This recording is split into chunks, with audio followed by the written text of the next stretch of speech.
Welcome back after the break. جناب بہت ہی خوبصورت بات چل رہی تھی علامہ صاحب کے ساتھ. میں چاہوں گا پلیز آپ اپنی بات کو کنٹینیو کریں. جی ہم یہ گفتگو کر رہے تھے کہ مسلمانوں کے علاوہ اقوام عالم کے لیے قرآن کیا ضابطہ دیتا ہے. تو قرآن حکیم کی وہ ساری آیات جو یا ایھا الناس سے شروع ہوتی ہیں وہ اقوام عالم کے لیے. بالکل. اس کے علاوہ یہ کہ قرآن حکیم اقوام عالم میں بھی بائفرکیشن کرتا ہے کس طبقے کو کیسے مخاطب کرنا ہے.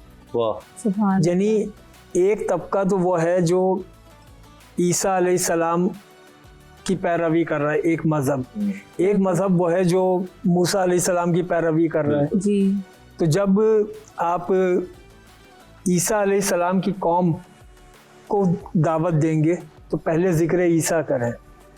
عیسیٰ علیہ السلام کا ذکر قرآن حکیم میں کثرت سے اسی لیے ہے کہ ذکر عیسیٰ علیہ السلام کر کے ان کے دلوں میں التفات پیدا کریں تاکہ وہ آپ کی بات سننے پر آمادہ ہوں. اسی طریقے سے جب آپ یہودیوں سے بات کریں تو ان سے پہلے ذکر موسیٰ علیہ السلام کریں تاکہ وہ آپ کی بات سننے پر آمادہ ہوں. کیا بات ہے.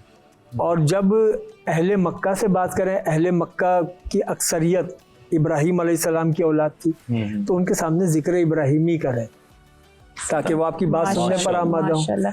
اور جب عام لوگ ہوں تو ان کے سامنے ذکر آدم کریں. سبحان اللہ. کیا بات ہے.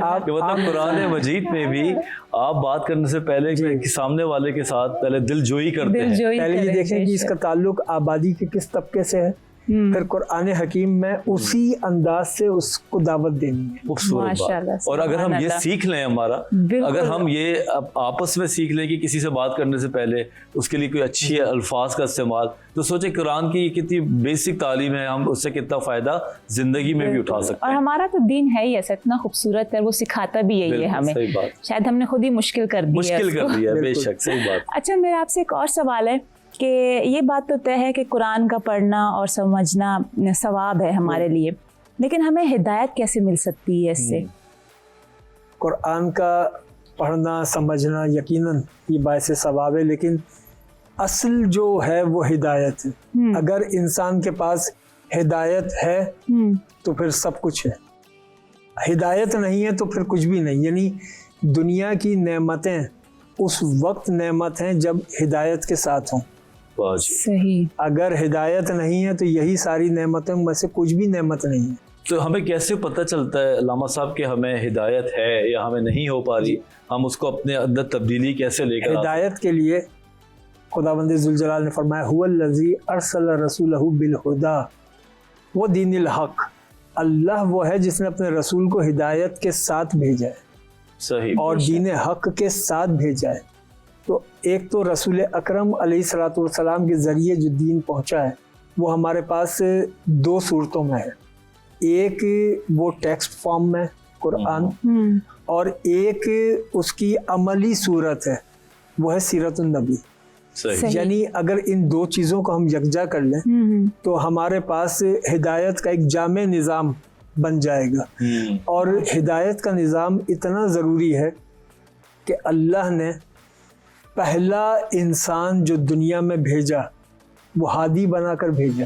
یعنی کہ ہم اگر صرف قرآن کو پڑھیں اور حضور کی سیرت کو نہ پڑھیں تو مطلب یہ ہدایت نہیں ہے, پھر ہمارے لیے کمپلیٹ نہ ہوا. اگر ہم صرف قرآن کو پڑھیں گے اور سیرت النبی سے لا تعلق رہیں گے تو ہوگا یہ کہ قرآن حکیم عربی زبان میں ہے. ایک لفظ کے کئی معنی ہوتے ہیں, تو ہر لفظ ہر شخص اپنی مرضی کے معنی نکالے گا اور اپنی مرضی کا نظریہ قائم کر دے گا. اس لیے قرآن کے ساتھ سیرت النبی ضروری ہے تاکہ سیرت النبی کے ذریعے ہمیں پتہ چلے گا کہ رسول اکرم نے قرآن کی اس آیت سے کیا معنی مراد لیے, صحابہ کرام اس آیت سے کیا مطلب سمجھتے تھے. ورنہ تو یہ کہ قرآن حکیم میں ایک لفظوں کی ایک کتاب رہ جائے گی جس سے ہر آدمی اپنا من چاہا نتیجہ نکالے. افسوس کے ساتھ کہنا پڑتا ہے, ہم جب چھوٹے تھے ہم نے قرآن پڑھا اور ہمیں بڑا فیملی کی طرف سے تھا کہ ہم نے قرآن پاک کو ختم کرنا ہے, اور ہم نے ٹائملی ختم بھی کر دیا, لیکن اس کی سمجھ بوجھ, اس کا جو نظریہ ہے وہ ہمیں کبھی کسی نے اس طرح نہیں بتایا. اور ٹائم کے ساتھ اب اگر ہم اس کو نصاب میں شامل کر لیں اپنے اسکول کی کلاسز میں تو کیا کہتے ہیں کہ ہمیں بچپن سے ان چیزوں کا پتہ نہیں چلے گا. بالکل یہ اس طرف توجہ ہونی چاہیے تھی لیکن نہیں رہی. اب بھی اس پر کام کیا جا سکتا ہے, بلکہ میں تو یہ کہتا ہوں کہ پورے قرآن حکیم